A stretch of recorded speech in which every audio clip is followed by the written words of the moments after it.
Crónicas de espanto. Bienvenidos a la Casa del Terror. Una vez más, aquí tenemos en diciembre, en vacaciones, leyendas de terror de aquellas épocas que ni siquiera atinan a contarnos nuestros abuelos, bisabuelos, tatarabuelos, escritas en la memoria de la gente.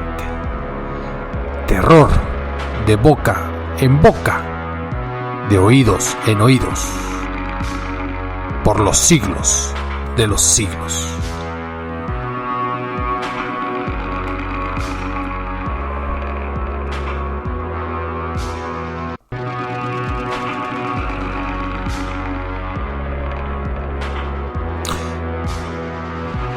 Ustedes podrán imaginarse que en aquellas épocas en que era bastante mal ponderado por la sociedad el cometer el robo de objetos sagrados, de los templos, por ejemplo,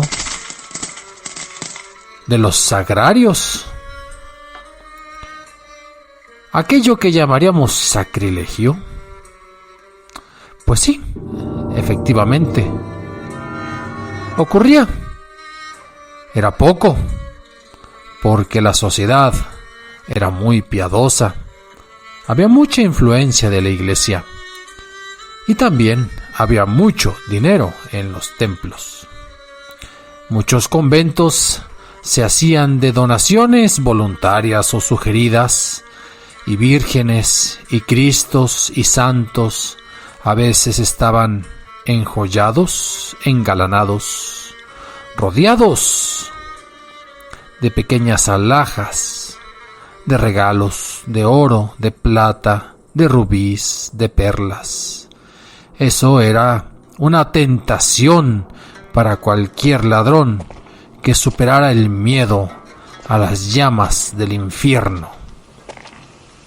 Y efectivamente, en tiempos del virreinato, hablaremos de Chema Salinas.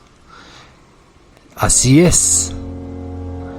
Tengo que explicar que fue por el siglo XVII, porque hemos tenido otros Salinas que recientemente han expoliado al pueblo, han abusado de sus puestos políticos o de sus posiciones sociales y empresariales para acrecentar más sus fortunas que quizás nunca se van a gastar. Que Dios tenga en cuenta eso cuando se haga justicia. Pero ahora hablaremos de cómo se hizo justicia con Chema Salinas, el ladrón sacrílego. Cuando el viejo fraile Erasmo, que así se llamaba, en el convento de la Merced cerró el gran portón de la iglesia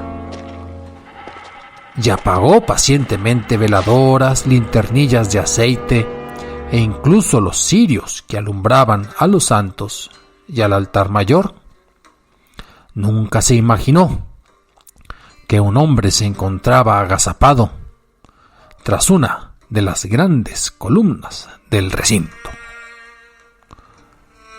buscando el mejor de los escondites. Chema, el intruso, todavía con la agilidad de los 40 años que cargaba a cuestas, había hecho un rápido movimiento para introducirse a un confesionario. Ese hombre que acechaba y que estaba ahí, parapetado ya, acompañado solamente por el lóbrego silencio de la casa de Dios, era Chema Salinas, que escondido olía la dulce fragancia de roble del retablo, que trataba de moderar su respiración y relajaba sus latidos del corazón, que a poco de perpetrar el robo sacrílego, amenazaba incluso con salir huyendo con sus miedos. En esa noche estaba ahí para robar las valiosas joyas que ornamentaban a los santos y a la Virgen de la Merced, embelleciendo el altar. Pero una vez que el anciano fraile había dejado a oscuras el templo y había cruzado la puerta que lo llevaría al claustro para dormir de manera pacífica en su celda, Chema el sacrílego encendió un pequeño cirio. Así despejaría la gran oscuridad y el silencio que cobijaban las imágenes divinas. Pero antes, remontémonos a la planeación de este robo, de este sacrilegio. Todo empezó cuando Chema reunió a dos amigos para persuadirlos de que robaran las joyas sagradas del templo. En la oscuridad de la taberna hacían planes. Él les informó que ya sabía a qué hora los frailes mercedarios cerrarían el portón. Sus amigos, también delincuentes como él, duraron en acompañarlo. Es un templo, y eso es pecado de condenación. No hay por qué temer. Todo será como un rápido trago del mejor vino. Además, los frailes mercedarios tienen lo suficiente como para comprar otras joyas para su virgen. Así inquiría muy persuasivo y despreocupado Chema Salinas. «Yo no me aventuro a ese robo sacrílego», contestó uno de los truhanes a quien le convidaban ese robo. Ante la negativa de los dos amigos, Chema abandonó la taberna. Decidió robar él solito la casa y no compartir las ganancias. Y así fue.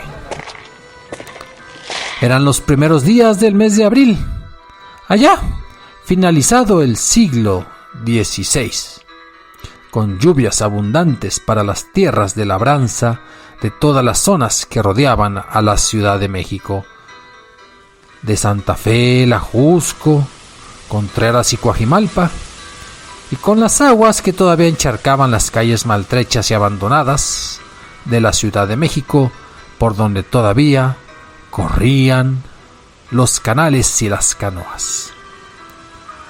Pasaban de las 2 de la mañana y José María Salinas, Chema, ahí estaba, adentro del templo. Se movió con más tranquilidad.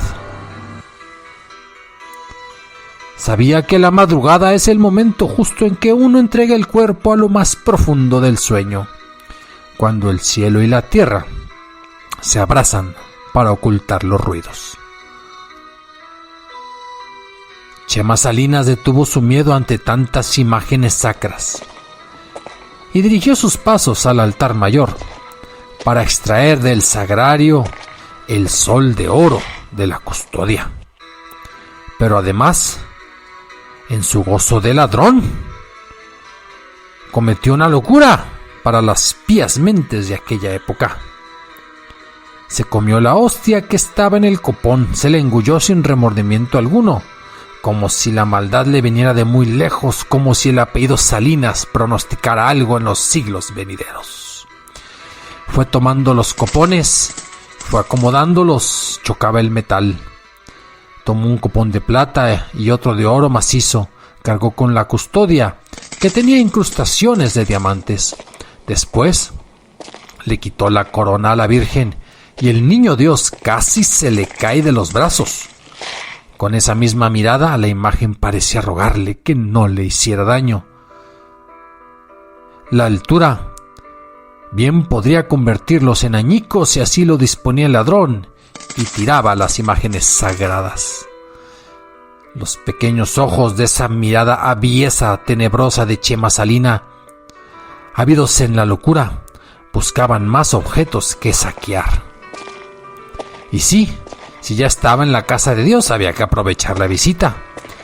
Se sentía tal cual como el rey Midas porque tenía oro y plata a su lado. Bastaba solamente con tocarlo o con meterlo al costal. Pensaba que solo lo valioso le pertenecía. Joyas y más joyas fueron a parar al costal mugriento que acompañaba en su correría a Chema el sacrílego. Al fin y al cabo, las imágenes de los santos y de las vírgenes, el mismo Jesús en la cruz, eran testigos mudos de semejante robo. Cuando llenó su apetito, su codicia y su ambición, salió del templo de los mercedarios. En su andar, vio que la luna estaba en lo alto inmensamente plateada y que la luna lo perseguía por las calles. Cuando pasó junto a los muros y contrafuertes del convento de San Jerónimo, sintió que las joyas hacían demasiado ruido. Descansó su cuerpo sudoroso bajo la torre del campanario del convento que, por aquellas épocas, había albergado también a Sor Juana Inés de la Cruz.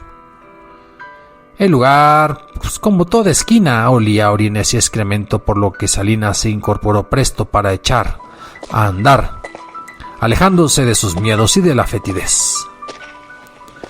Claro, maldijo al cielo porque seguramente entre el camino había pisado alguna que otra defecación o había mojado su pantalón con orines de algún borracho de la noche y de la madrugada.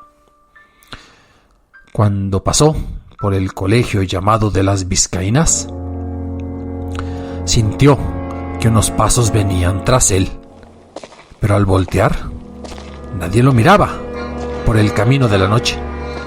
Los nervios y el sudor no lo dejaron hasta que llegó a su casa, allá por el barrio indígena de San Juan, Moyotla. Ya en la vieja puerta de madera de su casa de adobe, miró con reproche la luna. Le reclamó por haberle alumbrado su cuerpo, sudoroso, temeroso, delincuencial. Cuerpo con su larga sombra nerviosa que lo acompañó por las sucias calles de la ciudad. Aún sudaba, y al entrar a su covacha, escuchó a lo lejos el grito cansado del sereno. Las 3 y sereno, y las ánimas duermen. Las 3 y sereno, y las ánimas duermen. Recostado en su catre, organizó su pensamiento para idear cómo desengarzar las piedras preciosas y vender las joyas. Habría que esperar. En unas horas el alba se asomaría por el oriente de la ciudad. Poco a poco lo venció el sueño y en sus pesadillas el fétido olor de su mano, de sus pies, de su alma se mezclaba con la hediondez, quizás del infierno, que podía ser su destino. Pero amaneció y nada pasó. Los días siguientes, a José María Salinas lo acompañó la alegría y la suerte con las mujeres. Todo iba de maravilla. Gastaba a manos llenas con los amigos y con amigas de vida alegre y también trasnochada. Se vistió con ropa de sastre, compró su capa negra de terciopelo, compró un sombrero de fieltro. Claro, fino, importado. Por supuesto que nada le combinaba con su condición de pobre rico. Y a vista de todos sus trapos de lujo no cambiaban su origen de malandrín. No obstante, su fortuna en joyas, su suerte, se le iba a terminar. La justicia, azuzada por el pueblo y por las almas pías, por los devotos de la Virgen de la Merced, clamaba venganza, no solo justicia. El punto es que al ver que a un simple ladronzuelo estaba gastando mucha plata y dándose lujos que nunca se había otorgado, pues fue un gran sospechoso. Lo tomaron preso en la pulquería La Altuna, ubicada muy allá cerca del barrio de La Lagunilla. Ahí lo encontraron tomándose un pulque curado de jitomate, así cuenta la leyenda. Y hablaba de su gran suerte por un tesoro descubierto en la tierra de Ixtlahuaca, de donde él era originario. Y él aseguraba que un aparecido lo había llevado a unas ruinas de una vieja hacienda donde encontró un barril con muchas monedas. Por supuesto que la justicia no le creyó su cuento del aparecido, del ánima benevolente. Su despilfarrada vida allí terminó, al descubrir los restos del robo que estaban en su casa. Llevaron al ladrón a la cárcel de la Acordada, que estaba situada en la calle del Calvario. El juicio no duró muchos días. El pueblo pedía su cabeza y la justicia se movió al ritmo del descontento popular y de la ira de los mercenarios, o debiera decir de la justicia. José Salinas, Chema, José María, como usted quiera decirle, quiso aguantar la tortura, pero su lengua lo traicionó ante la amenaza de cortársela. El punto es que el mismo año en que fue capturado, el juicio fue casi sumario y lo sentenciaron a morir ejecutado. Pero antes, en medio de la multitud y frente al templo de la Merced, le fue cortada de un hachazo la mano derecha. Quizá la mano que más pecó, para clavarla y exhibirla aún ensangrentada en lo alto de una pica dentro del atrio. En la sentencia, el ladrón se llevó a otros que pagaron la traición de su lengua. Por ejemplo, el comprador mayoritario de las alhajas, don Mariano, también fue sentenciado a la pena de muerte. Francisco, el que desmontó las piedras y las vendió en contubernio con Chema, fue condenado a 10 años de presidio en una cárcel costeña. También fueron castigados unos compradores de piedras preciosas. La esposa de uno de ellos por haber alumbrado mientras desmontaban las joyas sagradas y haber aceptado un diamante de la custodia. Y así, hubo mujeres incluso encarceladas porque todas esas joyas eran joyas sagradas. Cuando el pueblo se enteró del castigo que recibiría el ladrón del patrimonio sagrado del templo, muchos no se sintieron satisfechos. Querían que les fuera entregado ese hombre para castigarlo con sus propias manos, para lincharlo, porque decían que bien merecía el fuego aquí en la tierra y también la perpetuidad en el infierno. Salinas merece que se le quemen vivo, decían las mujeres pías que lo odiaban por ladrón. El punto es que, estando en el mes de abril, los reos involucrados en este innoble y tan comentado suceso fueron sacados de su encierro, porque ese mismo día sería la ejecución del más importante, de Chema y de Mariano. Chema Salinas, el ladrón y el principal comprador. Chema lloraba, más por miedo que por arrepentimiento, y el segundo sentía que la vida se le había escapado por su inconsciencia, por su amor a las cosas robadas. Y mientras tanto, los copartícipes de toda esta acción sacrílega, asustados, miraban y escuchaban todo el odio que la gente del pueblo les gritaba frente a su cara. Y los soldados apenas podían contener a la turba que, por no poderlo linchar, les llenaba de escupitajos y les aventaban verduras podridas en todo el cuerpo. Y les gritaban: sacrílegos, judas, ladrones, miserables, Dios los va a castigar.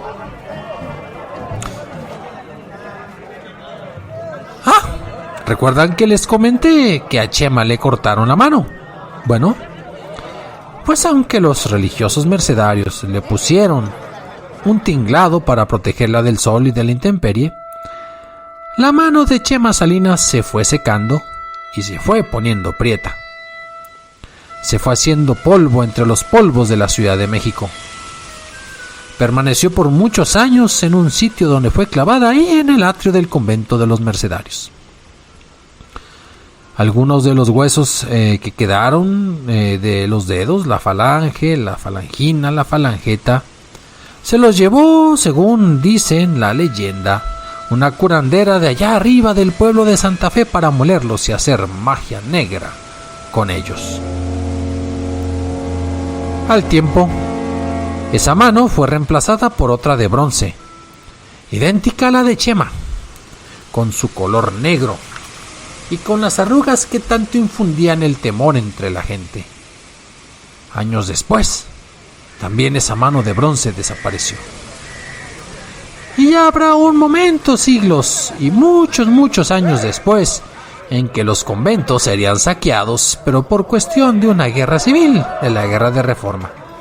Y ahí sí, se robaron todas las joyas que había en numerosos templos.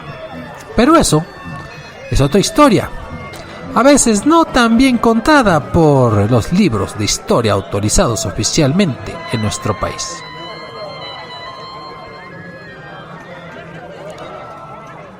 Y si bien eso que ocurrió en el siglo XIX mutiló los conventos y quitaron el atisbo de esa mano que servía de memoria para todos los que quisieran robar objetos sagrados, pues ahí está, la mano derecha de José María Salinas, de Chema, el sacrílego, está en la memoria de todos nosotros, para vergüenza de los ladrones que desean el patrimonio ajeno. Y ahora se encuentra, dicen que por ahí en una casa virreinal que hace esquina en la calle de Carranza y Jesús María, pero tallada en piedra, casa que fue propiedad de los frailes mercedarios. Un gran clavo la dejó detenida en medio de capricho del tiempo y de los estilos de esa casa colonial. Y la gente perdió la memoria, pero dicen que esa mano también se mueve en la noche cuando pasas por fuera del templo de los mercedarios o de lo que quede y que se construyó enfrente y a un lado. Y que Chema Salinas, en esas noches de abril, a veces se aparece como una sombra manca, queriendo buscar aquello que le cortaron, porque él dice que tiene que llegar completo al infierno.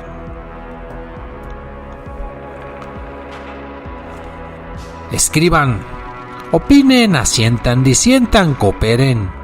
crónicasdeespanto0@gmail.com o bien por Facebook, Crónicas de Espanto, en YouTube, Crónicas de Espanto también, o en su sistema aplicación de podcast favorita, Spotify, Apple Podcasts, Podchaser, Castbox, etcétera, etcétera. Y para los que me escuchan y son fieles seguidores, felices fiestas. Habrá leyenda después de Navidad, como cada domingo.